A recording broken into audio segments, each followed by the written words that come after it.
السلام علیکم۔ آج ہم 2.5 منٹ قرآن کے ساتھ دو الفاظ جو قرآن میں آئے ہیں ان پر بات کریں گے۔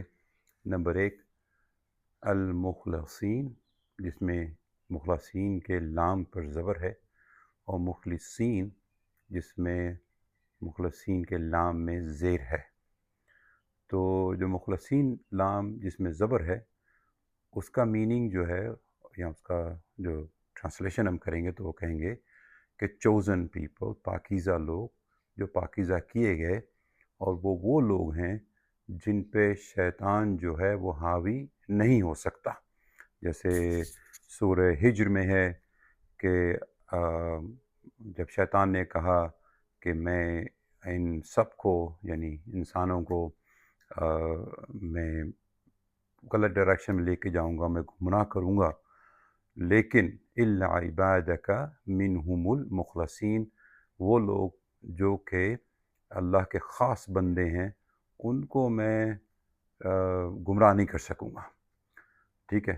اور مخلصین وہ لوگ ہیں جو کہ اخلاص کے ساتھ، مخلصین اللہ الدین، جو اخلاص کے ساتھ، سنسیئرٹی کے ساتھ کوئی کام کر رہے ہیں، دین کا کام کر رہے ہیں، مخلصین ان میں اخلاص ہے۔ یہ دونوں میں فرق ہے۔ تو جب آپ قرآن شریف کو پڑھیں تو یہ میک شور کر لیں کہ لام کے زبر اور لام کے زیر سے میننگ میں فرق آ جائے گا، اور دونوں کا میننگ مختلف ہے۔ تو ہمیں کوشش کرنی چاہیے کہ ہم ان لوگوں میں شامل ہوں جو کہ مخلصین ہیں، اور کوشش ایسی کریں، سنسیئرٹی ہمارے میں ایسی ہو کہ ہم مخلصین ہوں، تاکہ ہم مخلصین تک پہنچ جائیں۔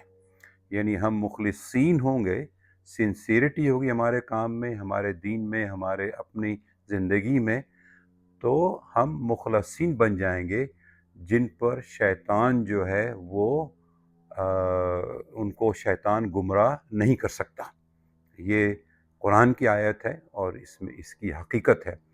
تو کہا الا عبادک منہم المخلصین، تو اس پہ ذرا غور کیجیے گا۔ یہ تو پھر انشاءاللہ بات ہوگی دوبارہ۔ السلام علیکم ورحمۃ اللہ وبرکاتہ۔